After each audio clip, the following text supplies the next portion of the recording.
Welcome to my YouTube channel. कैसे हैं आप सब? आई होप आप लोग अच्छे होंगे। तो आज हम पढ़ेंगे इंट्रोडक्शन टू पॉलिटी। तो व्हाट इज दिस पॉलिटी? हमारे देश का जो सिस्टम है, पॉलिटिकल सिस्टम, वो क्या है, वो किसके ऊपर बेस है? तो मतलब जो हमारा पूरा सिस्टम है, पॉलिटिकल सिस्टम, तो वो हमारे जनता पे पूरी तरह से कंप्लीटली जनता पे बेस्ड है। This system based on the people of India, we the people of India। Structure क्या होगा? मतलब ढांचा, स्ट्रक्चर, बनावट, structure. The structure of the system involve key constitutional position such as the president, prime minister और chief minister and governor. ये जो मैंने अभी नाम लिए, president, prime minister, chief minister, governor, ये अपने आप में ही बहुत बड़ी पोस्ट है, क्योंकि प्रेसिडेंट एंड प्राइम मिनिस्टर ये तो सेंट्रल लेवल पे यूनियन एग्जीक्यूटिव है, यानी यूनियन है पूरे देश के, पूरे हमारे होल नेशन के लिए एक इंटीग्रल अंग है। और चीफ मिनिस्टर तो अलग अलग जो राज्य हैं हमारे देश में, छोटे छोटे जो राज्य हैं, उत्तर प्रदेश, बिहार, महाराष्ट्र, गुजरात, जो भी, तो इन सब में चीफ मिनिस्टर और चीफ मिनिस्टर के ऊपर गवर्नर, गवर्नर को कौन अपॉइंट करता है? यूनियन गवर्नमेंट, यानी कि president of India, president of India. These positions form the administrative and executive framework of governance in India। तो अभी क्या बोला? जो भी पोजीशन है, पोस्ट है, इस president, prime minister, chief minister, governor, ये पूरा जो पोजीशन है, दी पोजीशन, ये बनाती हैं पूरे एडमिनिस्ट्रेटिव एग्जीक्यूटिव फ्रेमवर्क। फ्रेमवर्क मतलब फ्रेमवर्क, एक फ्रेम बनाती है, एक स्ट्रक्चर, एक बनावट, एक सिस्टम कैसा होना चाहिए। यू यूनियन जो यूनियन एग्जीक्यूटिव मतलब प्रेसिडेंट, प्राइम मिनिस्टर, ये लोग देश को इंटीग्रिटी और यूनिटी, और नेशन की यूनिटी और इंटीग्रिटी, एकता और संप्रभुता, इनको मेंटेन करने के लिए काम करते हैं, और welfare of the people.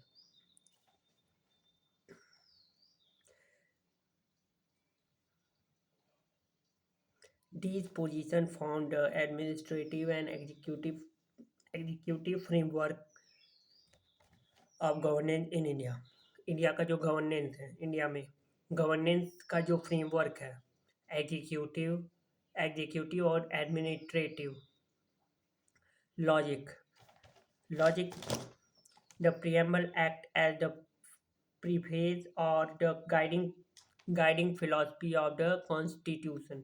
preamble act करता है, preamble जो हमारे संविधान में, preamble of constitution of India, preamble act as the preface मतलब प्रस्तावना की तरह। जो कोई भी बुक का जो पहला पेज होता है, वो प्रीफेज का प्रस्तावना, यानी कि पूरी बुक का जो एक उद्देश्य होता है वो बताता है।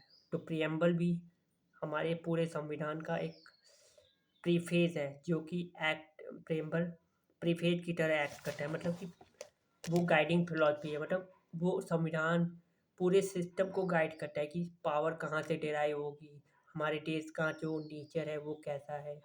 तो ये एनी मोर प्रियम्बल पे मैंने एक शॉर्ट्स भी बनाया है, और प्रियम्बल मैंने वीडियो बनाई है प्रियम्बल पे, डिस्क्रिप्शन में मैं दे दूँगा। मैंने बहुत सारी वीडियो बनाई है पॉलिटी पे, जैसे फंक्शन, हमारे संविधान का जो फंक्शन है क्या क्या है, फंक्शन ऑफ द कॉन्स्टिट्यूशन, और उसके बाद मैंने हिस्टोरिकल बैकग्राउंड के दो पार्ट में पढ़ा है। हिस्टोरिकल बैकग्राउंड कि अंग्रेज़ों ने कैसे कैसे यहाँ पे पॉलिसी, कानून इम्प्लीमेंट किया, और कैसे यहाँ इंडिया में शासन किया।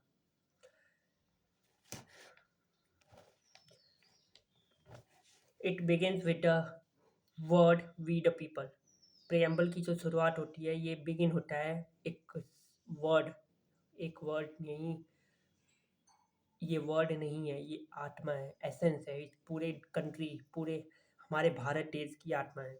We the people, we the people से शुरुआत होती है और ये एम्फेसाइज क्या करता है, focus emphasizing popular sovereignty. Popular sovereignty मतलब इंडिया के जो जनता है, इंडिया के जो लोग हैं उनके ऊपर किसी का शासन नहीं है, किसी बाहर के देश का शासन नहीं है, अंग्रेज का शासन खत्म। इंडिया अपना डिसीजन, इंडिया के लोग अपना डिसीजन खुद ले सकते हैं। इसका मतलब यही है। सॉवरेनिटी मतलब किसी का कंट्रोल नहीं, कोई एक्सटर्नल कंट्रोल नहीं है, लेकिन हाँ सरकार का कंट्रोल है, क्योंकि ये सरकार हमारे देश की ही है। ये कोई फॉरेन से, डोनाल्ड ट्रम्प तो है नहीं, डोनाल्ड ट्रम्प है, डोनाल्ड ट्रम्प या चाइना के,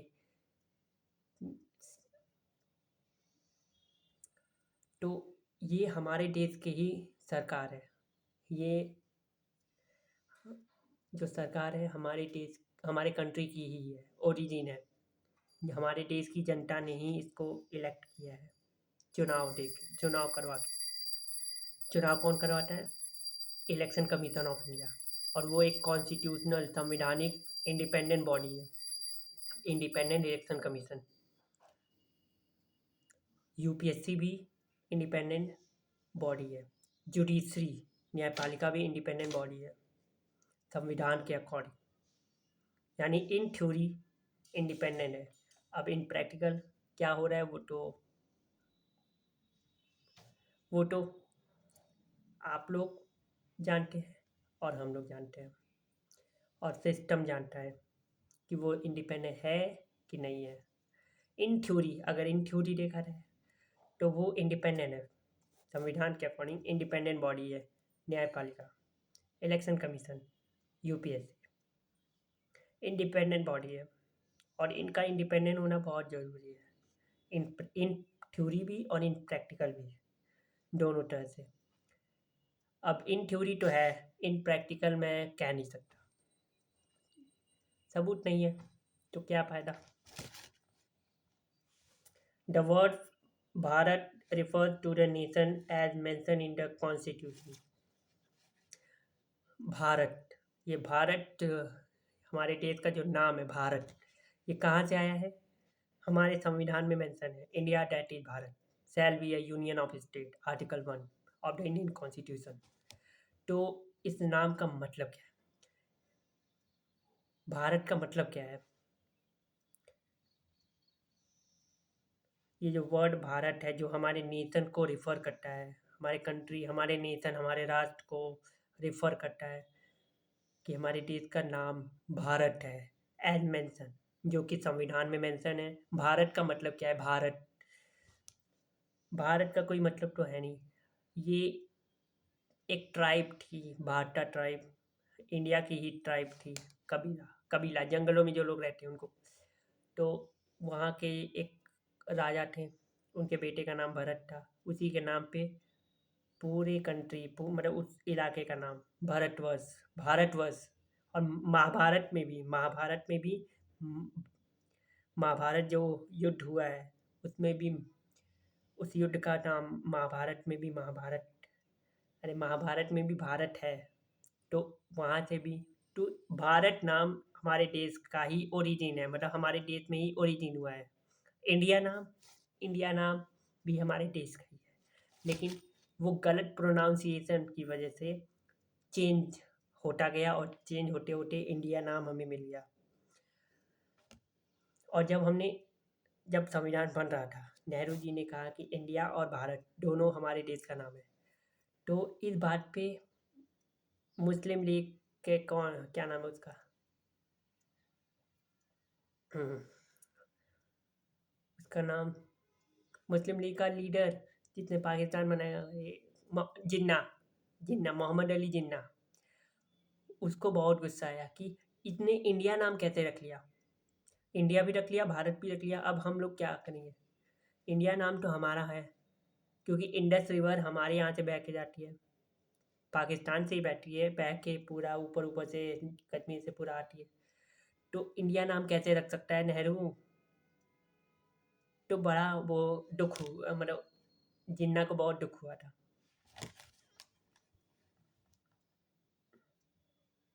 The citizen is central to this system as the power and legitimacy of the state come from the people. Citizen नागरिक सेंट्रल है, केंद्र है, मतलब सेंटर में कौन है, इम्पोर्टेंट कौन है, देश के नागरिक इम्पोर्टेंट है। पावर को डिराइव करने के लिए ये जो पावर डिराइव होती है कहाँ से होती है, राइट, एक बटन दबाने से होती है। और सभी देश के नागरिक जब जाके बटन दबाते हैं, बटन इलेक्शन जब पोल करते हैं, पोल पोल इलेक्शन के दौरान जब पोलिंग बूथ पे बटन दबाते हैं तब जाके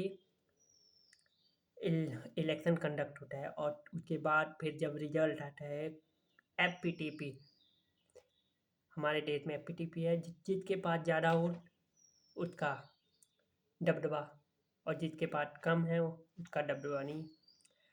तो हमारे देश की जनता जिसको ज़्यादा वोट देगी वो सरकार बनाएगा, फिर वो लोकसभा में बैठेगा, फिर वहाँ पे जिस पार्टी की मेजॉरिटी साबित हो गई, मेजॉरिटी मिल गई, वो उस पार्टी के लीडर को, जो भी उस पार्टी का लीडर है, फिर प्रेसिडेंट ऑफ इंडिया उसको अपॉइंट करेंगे, प्राइम मिनिस्टर है, प्राइम मिनिस्टर ऑफ इंडिया, तब जाके हमारे देश का प्राइम मिनिस्टर बनता है। और प्रेसिडेंट का इलेक्शन इनडायरेक्टली होता है, वो भी PRSTV method, proportional representation by single via single transferable vote. ये मेथड थोड़ा कॉम्प्लिकेटेड है, इसको समझाने के लिए बढ़िया से टाइम चाहिए। तो हम सिटीजन सेंट्रल है इस पूरे सिस्टम, इस पूरी लोकतंत्र यानी लोकतंत्र है ना, डेमोक्रेसी में नागरिक सबसे सेंट्रल है। The citizen is central to this system. हमारे सिस्टम में सेंट्रल कौन है? हम लोग हैं, देश के नागरिक, भारत के नागरिक। At the power and legitimacy, power और लेजिटिमेसी कहाँ से मिलती है? स्टेट यानी सरकार को कहाँ से मिल रही है पावर एंड अथॉरिटी? लेजिटिमेसी यानी authority comes from the people, लोगों से आ रही है। राइट टू वोट, जब हम बटन दबाते हैं तब जाके एक सरकार बनती है। तो इम्पोर्टेंट कौन हुआ, नागरिक हुआ कि नहीं? तो नागरिक को पढ़ा लिखा होना चाहिए, अकाउंटेबल होना चाहिए, सरकार को अकाउंटेबल होना चाहिए, ताकि वो हर एक हिसाब को जनता को आके बोल बताए, जवाब दे कि हमने ये काम किया है आपके लिए। खुद अरे सरकार को खुद आके बताना चाहिए कि हमने आपके भलाई के लिए ये पॉलिसी लाई, DPSP। और सरकार को गाइड करने के लिए भी एक चैप्टर है संविधान में, DPSP, directive principle of state policy. ये अंबेडकर जी का बहुत प्यारा चैप्टर है। अंबेडकर जी ने बोला था कि अगर कोई सरकार, कोई भी सरकार हो जो रूलिंग में है, अगर वो DPSP को ध्यान में रखे तो कोई भी आर्बिट्रेरी पॉलिसी, कोई भी आर्बिट्रेरी कानून नहीं आ सकता। अगर वो DPSP को पूरा ध्यान में रख के पॉलिसी फ्रेम कर रही है जनता के वेलफेयर के लिए, तो हम हर सरकार को, जो भी सरकार पावर में है, मेजॉरिटी में है, उसको DPSP तो हमेशा ध्यान में रखना चाहिए। हाँ, पता है कोई भी सरकार आज तक पूरे DPSP को इम्प्लीमेंट नहीं करवा पाई है, लेकिन अगर वो DPSP को ध्यान में रख के 2-4 ही सही लेकिन करवाए, वेलफेयर ऑफ द पीपल हो, सबको नौकरियाँ मिले, तो DPSP अंबेडकर जी का बहुत प्यारा चैप्टर था। अंबेडकर जी का DPSP में बहुत अच्छी अच्छी बातें हैं, और ये इन्फोर्सेबल नहीं है। अब DPSP सरकार पूरी नहीं कर रही है तो हम कोर्ट नहीं जा सकते उसको इन्फोर्स करवाने के लिए, नॉट इन्फोर्सेबल है DPSP। और DPSP और फंडामेंटल राइट के बीच हमेशा टक्कर होती रहती है, उसमें कोई वो नहीं है, दोहरा नहीं है। Citizenship is what gives individual access to fundamental rights under the constitution.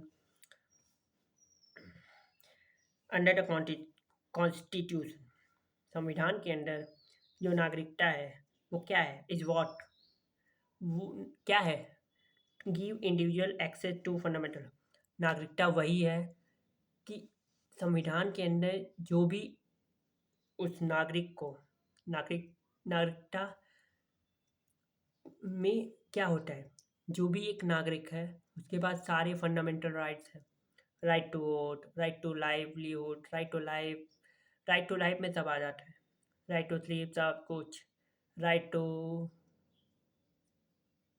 Equality, right to freedom, right freedom of speech and expression, मतलब ये सब कुछ। तो फंडामेंटल राइट का एक्सेस किसी एक इंडिविजुअल को है तो तब जाके वो नागरिक है। अगर नागरिक नहीं नहीं नहीं रुको रुको, अगर वो नागरिक है तो उसके पास ये फंडामेंटल राइट का एक्सेस होना चाहिए, अगर नहीं है तो होना चाहिए। अगर वो नागरिक है तो उसके पास सारे फंडामेंटल राइट्स होने चाहिए अंडर दी कॉन्स्टिट्यूशन, जो भी संविधान में है मेंशन है। तो सिटीजनशिप इज व्हाट, सिटीजनशिप क्या है, तो सिटीजनशिप वही है जो हर नागरिक के पास संविधान के अंडर अंतर संविधान के अंतर्गत जो भी फंडामेंटल एफआर आते हैं उनका एक्सेस एक इंडिविजुअल, एक व्यक्ति को होना चाहिए। सारे फंडामेंटल राइट अधिकार एक नागरिक की पहचान है, पहचान। और कुछ ऐसे राइट्स हैं जो जो स्टेट है, सरकार है, वो छीन नहीं सकती। कुछ ऐसे भी राइट्स हैं जो छीन नहीं सकती, वो नेचुरल है, वो उस इंसान का जब से वो पैदा हुआ है उसके साथ हैं। जैसे राइट टू लाइफ, ये सरकार नहीं छीन सकती, उसके लाइफ, उसको जीने का हक है, सरकार उसको छीन नहीं सकती, ये नेचुरल राइट्स है। और कुछ होते हैं लीगल राइट्स, लीगल मतलब जो किसी कानून, किसी एक्ट, किसी किसी स्टेट्यूट, मतलब किसी एक्ट, किसी लॉ, किसी स्टेट्यूट, किसी के भी द्वारा, पार्लियामेंट के द्वारा कोई एक्ट, मतलब कोई अधिकार अगर आ गया तो वो हो गया लीगल राइट्स। जैसे राइट टू इंटरनेट, ये किसी कानून के द्वारा आया। Right to information, DPTP act, digital personal DPDP act, digital personal data privacy act.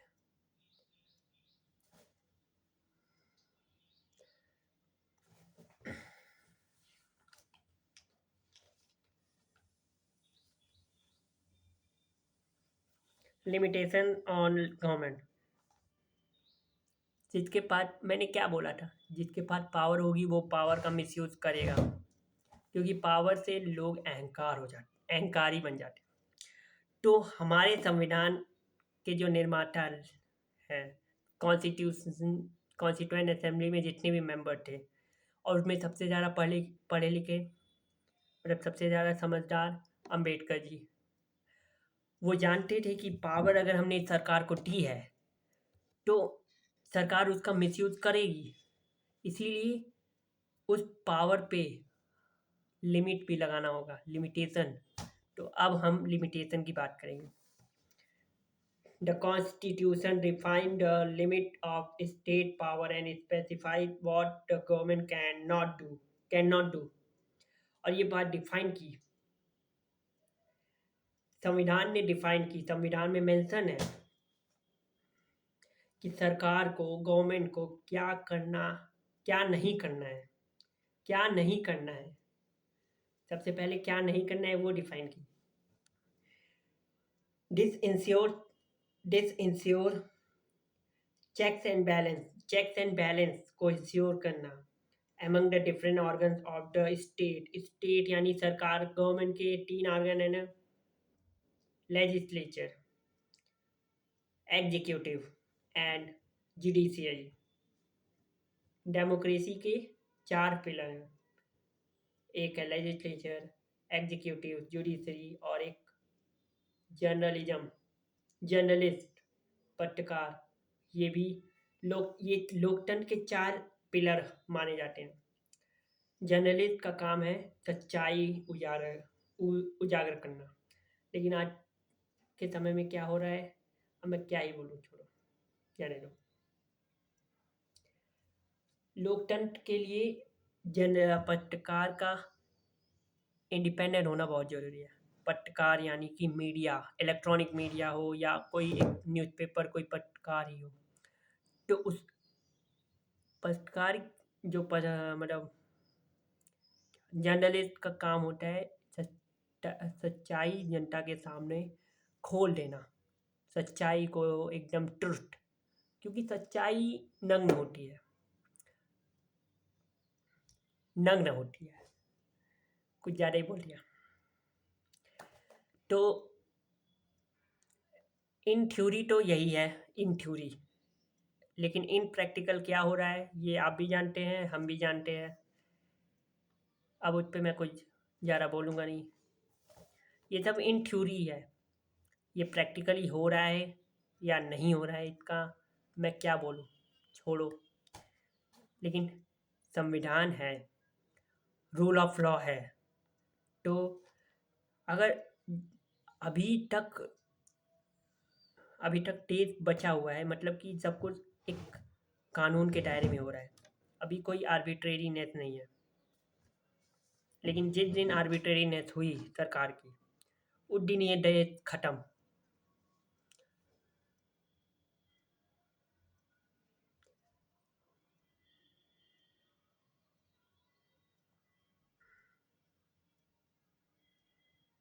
Checks and balance, legislature, executive, judiciary. Journalist का काम मैंने इस 4 पिलर के बारे में बता दिया। लेकिन गवर्नमेंट के 4 अंग हैं। लेजिस्लेचर यानी पार्लियामेंट, पार्लियामेंट के 2 हाउस। मैंने एक वीडियो में 2 मिनट की वीडियो थी, उसमें बताया था पार्लियामेंट के 2 हाउस। बाई कैमरलिज्म चलता है, तो Lok Sabha, Rajya Sabha.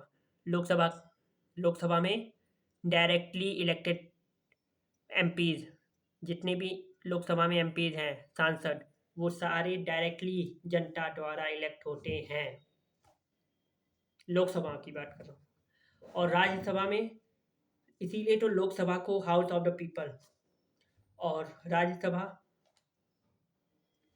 Council of the state, यानी कि वो राज्यसभा है, राज्य मतलब स्टेट को रिप्रेजेंट कर रही है। अलग अलग जितने भी एमपी अपने अपने स्टेट से, यूपी से एक एमपी राज्यसभा में आएगा, बिहार से, मध्य प्रदेश, और भी जितने भी स्टेट हैं वहाँ से सारे एमपी राज्यसभा में आते हैं। उन और राज्यसभा के एमपीज को हम लोग डायरेक्टली इलेक्ट नहीं करते हैं, तो कौन करता है? हमारे देश की स्टेट लेजिस्लेटिव असेंबली में जितने भी विधायक, चाचा विधायक यानी MLA, member of legislative assembly, वो लोग हम राज्यसभा के लिए एक एमपी को इलेक्ट करते हैं और फिर वो आता है राज्यसभा में बैठ। तो ये हो गया पार्लियामेंट का स्ट्रक्चर। और ये लोग पार्लियामेंट, इनका मेन काम क्या है? ये लोग पार्लियामेंट में बैठ के करेंगे क्या? बहस करेंगे? ये इनका काम नहीं है, बहस करना इनका काम नहीं है। हाँ, डिबेट करेंगे, बातचीत करेंगे, डिबेट डिस्कशन करेंगे, लेकिन इनका जो पार्लियामेंट का मेन काम है, लोकसभा और राज्यसभा, इसके 2 हाउस, तो इनका मेन काम है law making, legislation, law making करना, कानून बनाना, ये इनका मेन काम है। उस उस जो भी ड्राफ्ट है उस पे डिबेट डिस्कशन करना कि हाँ ये सही है, ये सही नहीं है, ये सही नहीं। उसके बाद फिर डिस्कशन करने के बाद वोटिंग करना। फिर जब पास हो जाएगा, एक हाउस से पास हो गया, लेट्स से कोई एक ऑर्डिनरी बिल है, आधार बिल है, आधार बिल आया लोकसभा में, आधार बिल, अब वो लोकसभा में या राज्यसभा में किसी में भी आए, तो वो एक हाउस से पास होने के बाद दूसरे हाउस में जाएगा, फिर दूसरे हाउस में भी वही सेम प्रोसेस फॉलो होगा। यानी कि पहले हाउस में एक रीडिंग होगी, 1 या 2 रीडिंग होती है, फिर दूसरे हाउस में रीडिंग होगी, उसके बाद फिर वोटिंग होगी, मतलब वही सेम प्रोसेस दूसरे हाउस में भी, उसके बाद फिर वहाँ से पास हो गए, यानी कि दोनों हाउस पार्लियामेंट से पास हो गया। अब वो कहाँ जाएगा? राष्ट्रपति भवन, प्रेसिडेंट हाउस, यानी कि प्रेसिडेंट ऑफ इंडिया। क्यों? क्योंकि जब तक कि उस बिल पे राष्ट्रपति का एसेंट यानी कि सिग्नेचर नहीं होगा, वो बिल एक्ट नहीं बनेगा। और जब तक कि वो बिल एक्ट नहीं बनता, उस बिल की कोई अपने आप एक बिल की अपने आप में कोई वैल्यू नहीं है, जब तक कि उस पे प्रेसिडेंट का अप्रूवल नहीं है। जब तक कि उस पे प्रेसिडेंट का अप्रूवल नहीं है, एक बार अप्रूवल मिल गया, एसेंट मिल गया, तब जाके वो बिल एक्ट बनेगा। और उसके लिए काउंसिल ऑफ मिनिस्टर, पीएम की और उसका जो कैबिनेट है उसकी परमिशन लेने की जरूरत नहीं है। हाँ, कोई अगर एक मिनिस्टर उस बिल को ला रहा है तो हाँ, एडवाइस, जब वो एडवाइस करेंगे काउंसिल ऑफ मिनिस्टर, तब वो साइन करेंगे और अपना अप्रूवल देंगे कि हाँ इसको एक्ट बनाओ।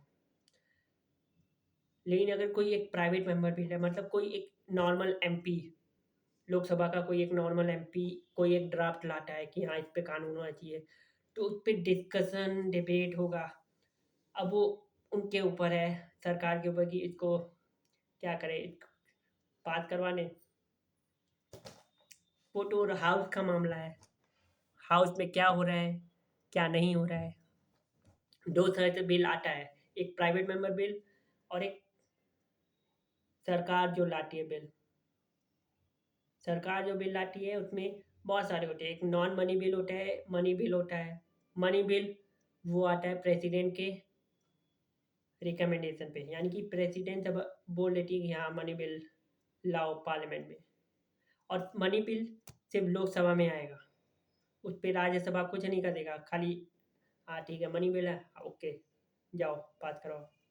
मनी बिल, क्योंकि वो पैसे से रिलेटेड मामला है, और वो देश का जो एक देश का खजाना है, कंसोलिडेटेड फंड, उसकी बात है। और वो फंड पूरे देश के नागरिक का है, उस नागरिक का है जो कड़ी धूप में मेहनत करता है, किसान, मजदूर, देश के नागरिक का है। तो इस पैसे की जिम्मेदारी उन लोगों के हाथ में होनी चाहिए जो देश के जनता के द्वारा डायरेक्टली इलेक्ट होके ऊपर बैठे हैं, और वो है लोकसभा, क्योंकि लोकसभा में डायरेक्टली जनता द्वारा इलेक्ट होके आए हैं। इसीलिए मनी बिल के ऊपर, यानी कि जो पैसे का बिल होगा, मनी बिल का जो मनी बिल है वो सिर्फ लोकसभा में ही आएगा।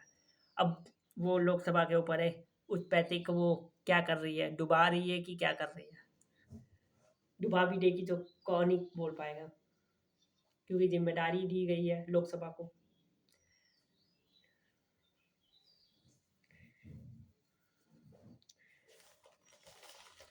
तो लेजिस्लेचर लॉ बनाने का काम होगा, लॉ मेकिंग। फिर लॉ को एग्जीक्यूट करने का काम एग्जीक्यूटिव, यानी कि प्रेसिडेंट। वो प्रेसिडेंट, मतलब प्रेसिडेंट सरकार का ही हिस्सा है, यानी कि एग्जीक्यूशन का काम किसका है? प्रेसिडेंट का है, यानी कि सरकार का। इम्प्लीमेंट का, एग्जीक्यूशन का, जब तक ये लॉ बन गया है। और ये लॉ मेकिंग का जो प्रोसेस है, इसमें जब लॉ मेकिंग हो रही है तो प्रेसिडेंट ऑफ इंडिया उस समय इस पूरे लॉ मेकिंग प्रोसेस का हिस्सा है। लॉ मेकिंग प्रोसेस में कौन कौन है? लोकसभा, राज्यसभा और प्रेसिडेंट। ये मतलब तीन पड़ाव पड़ाव है, जिसकी एक पड़ाव पार हुआ, दूसरे पड़ाव पे तीसरे पड़ाव में वो बिल एक्ट बन जाता है। तो लॉ मेकिंग का जो प्रोसेस है इसमें तीन लोग इम्पॉर्टेंट हैं। उसके बाद जब इम्प्लीमेंट की बात आती है, एग्जीक्यूशन की, तो सरकार यानी कि प्रेसिडेंट ऑफ इंडिया यहाँ से हट जाएंगी। जब लॉ मेकिंग हो रही है तो वो लेजिस्लेचर का पार्ट है, फिर जब एग्जीक्यूशन हो रहा है तो वो सरकार का पार्ट है, यानी एग्जीक्यूटिव। तो जो लॉ बना रहा है वो लॉ को इम्प्लीमेंट नहीं करेगा, यानी कि पार्लियामेंट इम्प्लीमेंट नहीं करेगा। यानी कि अगर वो एक्ट बिल की, मैंने बोला ना, बिल की अपने आप में कोई वैल्यू नहीं है, बिल अपने आप में कोई वजूद नहीं रखता जब तक कि उस पर प्रेसिडेंट का अप्रूवल नहीं है। एक बार अप्रूवल हो गया, एसेंट मिल गया, एक बार एसेंट मिल गया तो उसकी वैल्यू है, क्योंकि वो एक्ट बन गया, यानी कानून बन गया। अब वो पूरे देश में लागू। तो जो लॉ बनाएगा वो लॉ को एग्जीक्यूट नहीं करेगा, और जो लॉ एग्जीक्यूट करेगा वो लॉ नहीं बनाएगा। और जुडिशरी वो तो इंडिपेंडेंट बॉडी है, वो न्याय करती है। और न्याय के साथ जो भी लॉ बनाया गया है लेजिस्लेचर पार्लियामेंट के द्वारा, उस लॉ को इंटरप्रेट करना कि वो संविधान के अकॉर्डिंग वो लॉ आर्बिट्रेरी तो नहीं है, वेलफेयर ऑफ द पीपल के अगेंस्ट तो नहीं है। तो ये सब कुछ मतलब proper checks and balance executive और लेजिस्लेचर के बीच में जो कन्फ्लिक्ट होता है कभी कभी, तो वो ना हो पाए। मतलब जुडिशरी, एग्जीक्यूटिव और लेजिस्लेचर, इन तीनों के बीच में चेक्स एंड बैलेंस, ये तीनों पैरेलल पावर का जो डिवीजन हुआ है, सेपरेशन, ये पैरेलल हुआ है, यानी हॉरिजॉन्टल लेवल, हॉरिजॉन्टल डिस्ट्रीब्यूशन है। वर्टिकल डिस्ट्रीब्यूशन मतलब ये, वर्टिकल मतलब सेंटर सबसे ऊपर, उसके बाद स्टेट अपने अपने स्टेट लेवल पे, मतलब जितनी भी 28 स्टेट है उनकी अपनी खुद की इलेक्टेड गवर्नमेंट है। और यूनियन टेरिटरी में डायरेक्टली यूनियन गवर्नमेंट संभालती है। तो ये है पूरा सिस्टम, धीरे धीरे चलेगा, खत्म होगा। तो चेक्स एंड बैलेंस बहुत जरूरी है।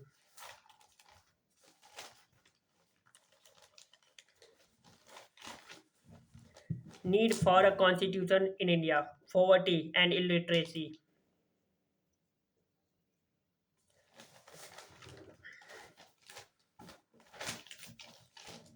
तो जब हम आज़ाद हुए, अंग्रेज जब आज़ाद करके हमें मतलब अंग्रेज जब चाह रहे थे, तो एकदम क्या बोले, हम लोग बहुत गरीब थे उस समय जब हम आज़ाद हुए। आज़ादी तो मिली लेकिन गरीबी के साथ, और प्लस इलिटरेसी। कौन पढ़ा लिखा था उस समय? इंडिया में कोई पढ़ा लिखा नहीं था, बस खाली अंबेडकर जी, नेहरू जी, ये सारे जो लीगल लुमिनरीज हैं, गांधी जी, ये लोग पढ़े लिखे थे। अरे लॉयर एडो वो तो बैरिस्टर थे गांधी जी। और अंबेडकर जी के बाद तो 9 डिग्रियां थी, 9। हाँ, तो ये लोग पढ़े लिखे थे, लेकिन पूरे देश की जो जनता है वो इलिटरेट थी, इलिटरेट। और एकदम गरीब, अंग्रेज ने हमें एकदम गरीब बना के छोड़ा था। आज़ादी हमें एकदम गरीबी की हालत में मिली, एकदम वो सिचुएशन। और आज़ादी भी मिली तो बंटवारे के साथ, खून खराबा, बंटवारा, धर्म के नाम पे। वो भी बंटवारा किसके नाम पे हुआ? धर्म के नाम पे बंटवारा हुआ।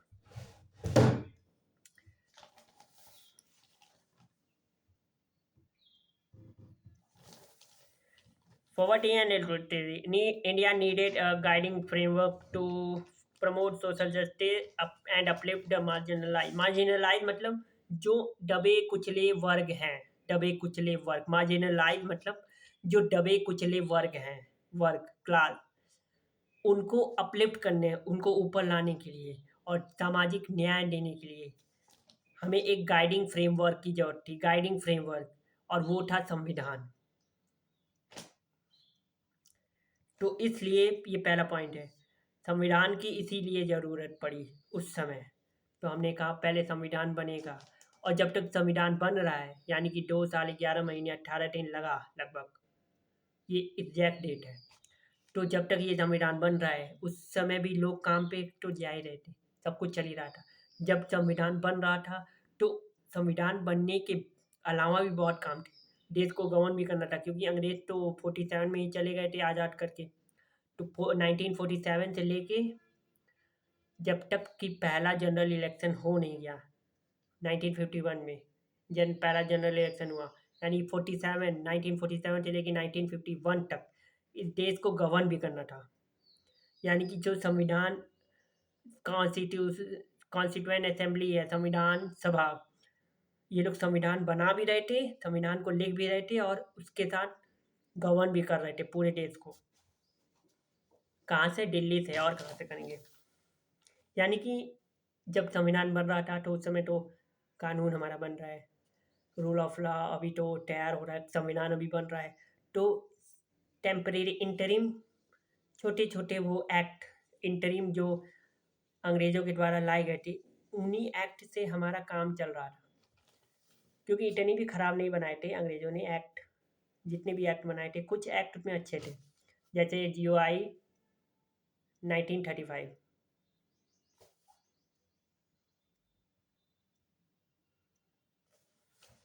Religious and linguistic diversity, diversity तो खूब है। डाइवर्सिटी ही डाइवर्सिटी हर जगह, उधर नॉर्थ में जाओ, साउथ में जाओ, कहीं भी जाओ, इंडिया में डाइवर्सिटी अनेक अनगिनत है। इसमें कोई सोचने की बात नहीं है, आंसर लिखते वक्त दिमाग में आ ही जाएगा।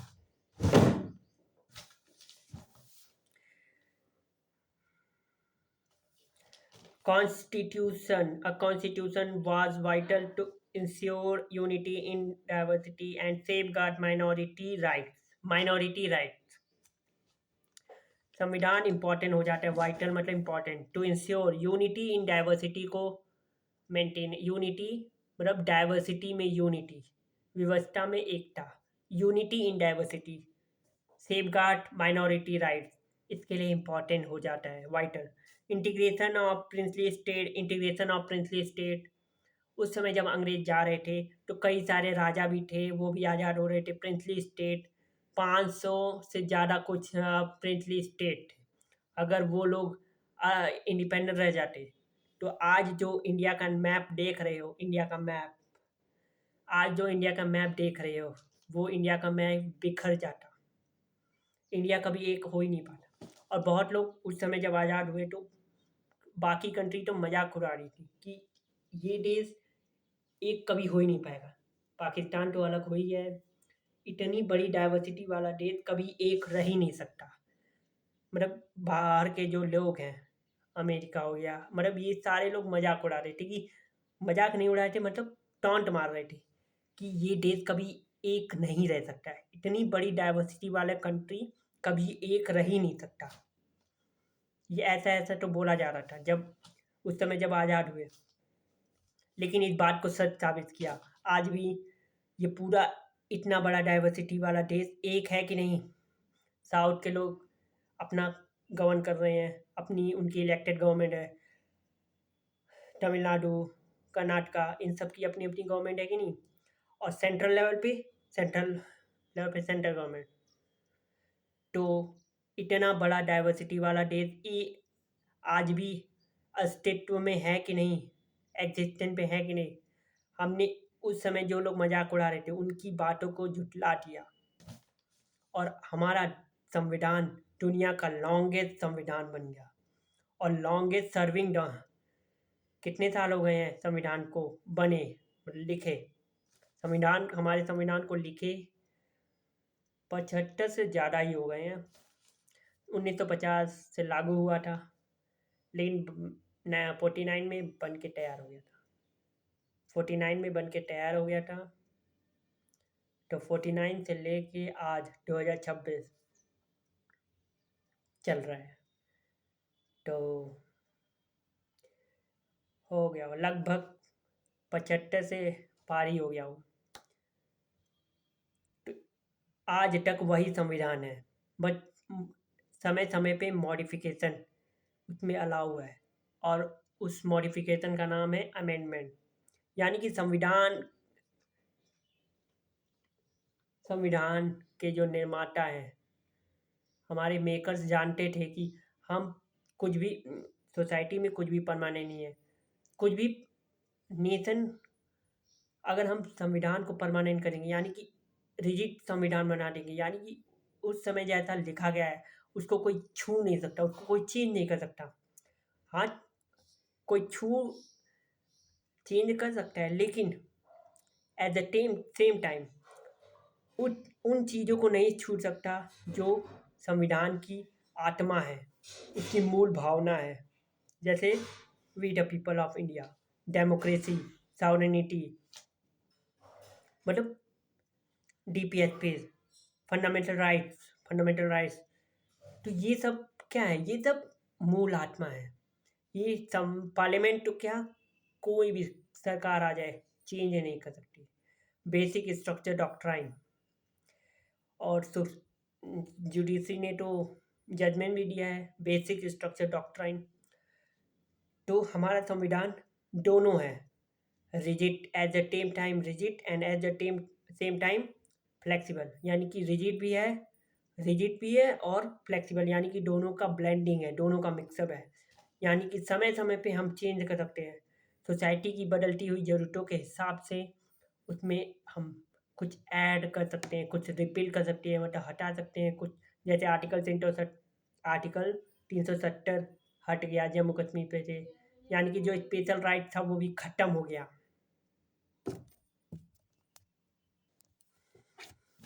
तो क्या बोल रहा था मैं?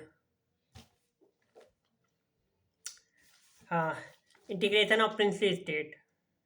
तो प्रिंसली स्टेट का इंटीग्रेशन अगर हमारे सरदार वल्लभ भाई पटेल ये जिम्मेदारी नहीं लेते और कहते थे कि छोड़ो जाने दो, अब जब अलग होना चाह रहे तो हम क्या ही कर सकते हैं, ऐसा अगर ऐसा माइंडसेट रख लिया होता तो आज जो देश है, आज का जो मैप है, आज का जो यूनिटी है, तमिल, इतने सारे लैंग्वेज, इतने सारे धर्म, बुद्धिज्म भी है, सैनिज्म भी है, मुस्लिम भी यहाँ तक है। जिन मुस्लिम को जाना था वो चले गए पाकिस्तान, लेकिन जिनको नहीं जाना था हमने कहा ठीक है, ये आपका ओरिजिन है, अगर आप नहीं जाना चाहते तो ये आपका अधिकार है। इसीलिए हमारा संविधान सेक्युलर बना, सेक्युलर। सेक्युलर यानी कि हमारे देश का, हमारे सरकार का कोई भी ऑफिशियल रिलीजन नहीं है।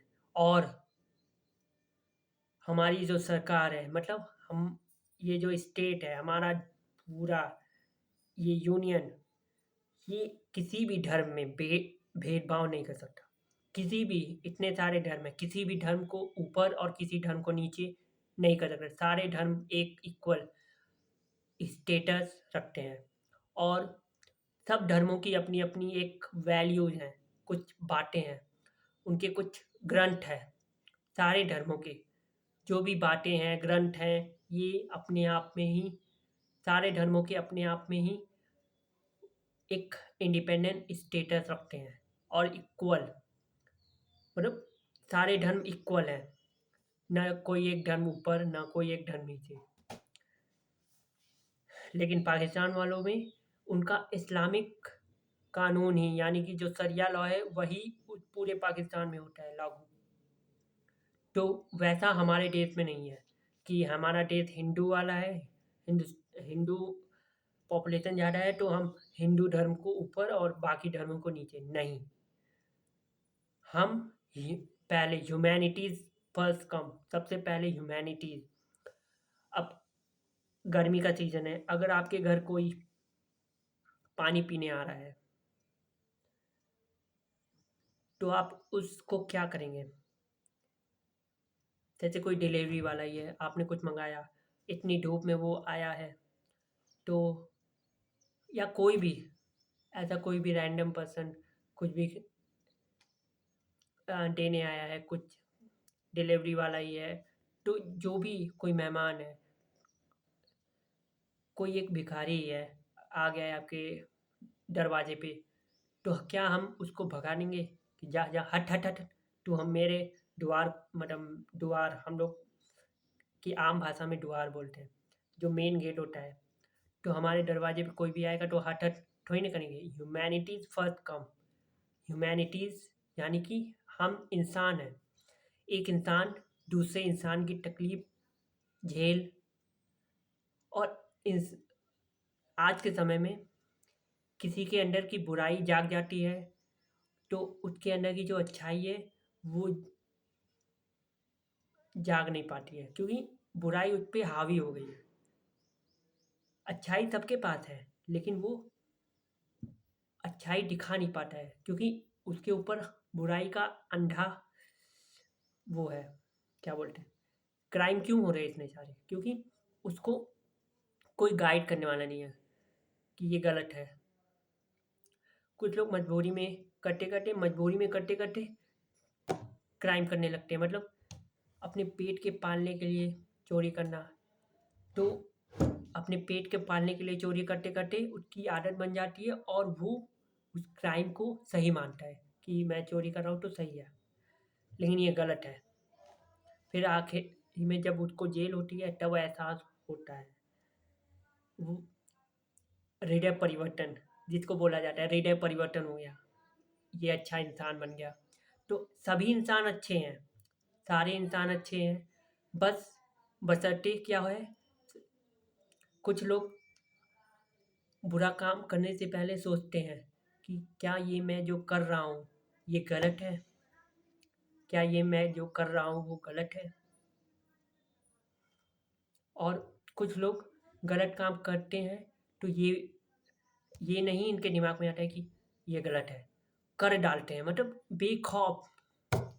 तो गलत काम, और कुछ इंसान होते हैं जो गलत काम करने के बाद उनके मन में एक पछतावा, गिल्ट होता है कि यार ये मैंने क्या कर दिया, क्या कर दिया मैंने, ये मैंने क्या कर दिया। तो ऐसे ऐसे लोग हैं। तो बहुत सारे टाइप के इंसानों में भी बहुत प्रकार हैं। कुछ लोग बेखौफ रहते हैं, क्राइम करने के बाद बेखौफ हो जाते हैं, उनको कोई डर नहीं। कुछ लोग क्राइम करने के बाद गिल्ट में रहते हैं, और कुछ लोग क्राइम करने से पहले 100 बार सोचते हैं कि क्या मैं ये सही कर रहा हूँ, करने जा रहा हूँ, क्या ये मैं सही करने जा रहा हूँ। और क्या पता उसके अंदर आखिर जागी जाए कि मैं ये गलत कर रहा हूँ, नहीं। तो बहुत सारे इंसानों के भी बहुत सारे प्रकार हैं।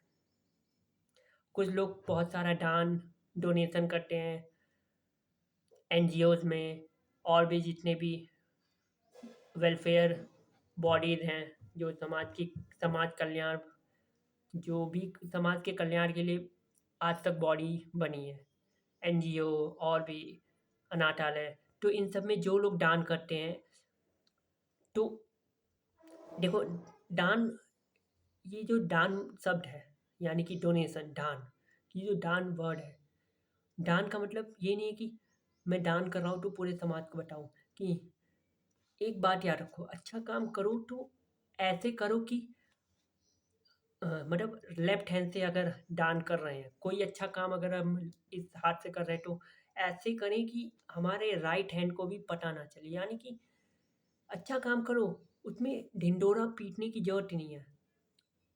ढिंढोरा पीटने की जरूरत ही नहीं है कि हम अच्छा काम कर रहे हैं, हम ये कर रहे हैं, हम ये कर देंगे, हम वो कर देंगे।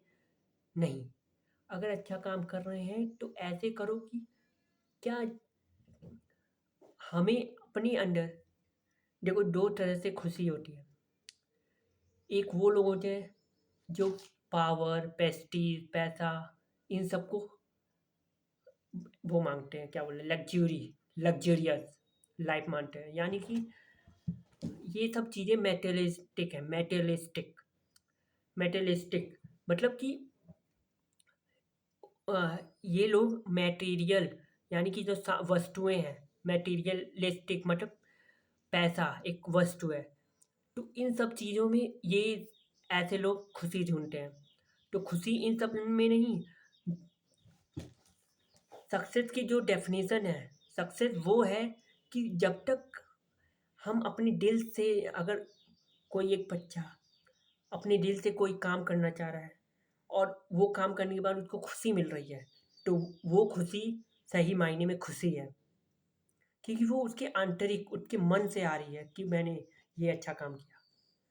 जैसे ये चैनल जब मैं बना रहा था, ये द सोशल वाला, तो ये मैंने यूट्यूब पे इसलिए बनाया क्योंकि यूट्यूब पे सब पढ़ सकते हैं, लेकिन वो बच्चे नहीं पढ़ सकते जो स्मार्टफोन अफोर्ड नहीं कर सकते।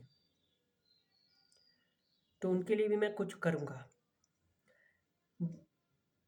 तो मैं ये चाहता हूँ कि खुशी, यानी कि सक्सेस उसमें नहीं है कि हमने पैसे कमा लिए, हमने ये कर लिया, घर बनवा लिया, ये सब मेटेरियलिस्टिक है, और ये सब असली खुशी है नहीं, according to the Bhagavad Gita.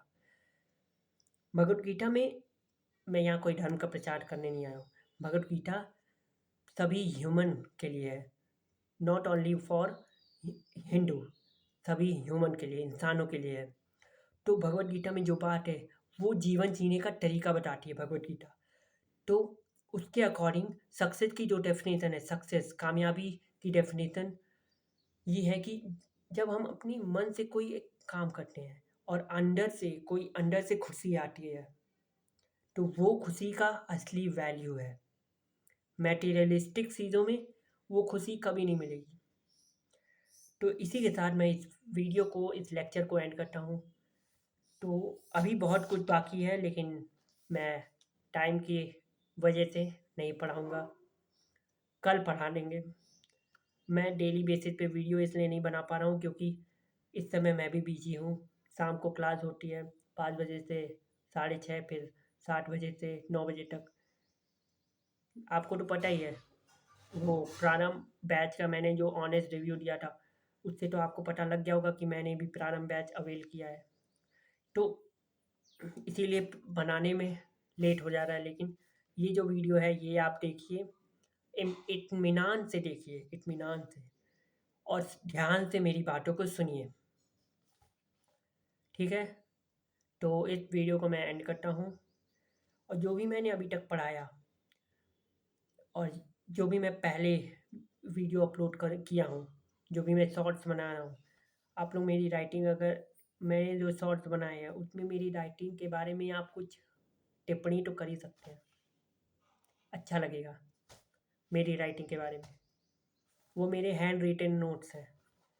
तो यही मुझे कहना था। तो इसी के साथ इस वीडियो को एंड करते हैं। जय हिंद, जय भारत, थैंक यू।